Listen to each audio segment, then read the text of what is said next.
Good morning. My name is Steve Hopcraft. I'm Media Relations Director for Compassionate Choices. Welcome to our news conference on the first day of the Washington Death with Dignity Act. Our first speaker this morning is the President of the Board of Directors of Compassionate Choices of Washington, Terry Barnett. Terry?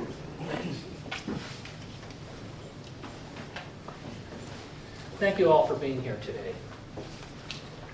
Compassionate Choices is an organization that advocates for optimal end-of-life care, including the option to end terminal suffering, as allowed by Initiative 1000, which today becomes the Death with Dignity Act of Washington.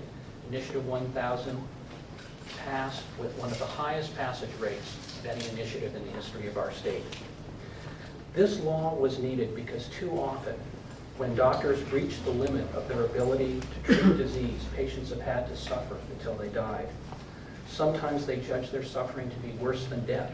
We know this from family members and from doctors whom patients have asked to help die, but who have not been able to help them.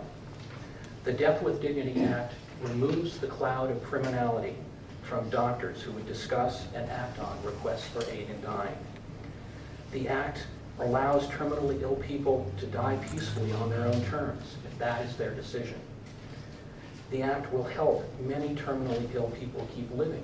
We know this from the many people in Oregon who obtain prescriptions to end their lives, but with the peace and security of having that in hand, choose not to take it.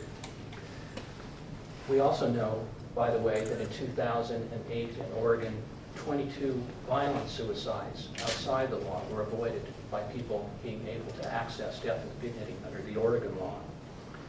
Finally, the Act will benefit far more people than the few who will obtain prescriptions. The law is already inspiring healthcare providers to consider how to improve the whole spectrum of end-of-life care. We expect more people to access hospice. And in fact, one of the first things that we ask at Compassionate Choices is, are you in hospice? Fewer people will die in hospitals and more at home. Care for terminal symptoms, including but not limited to pain, will improve. Doctors, families, and patients will become more open about discussing death.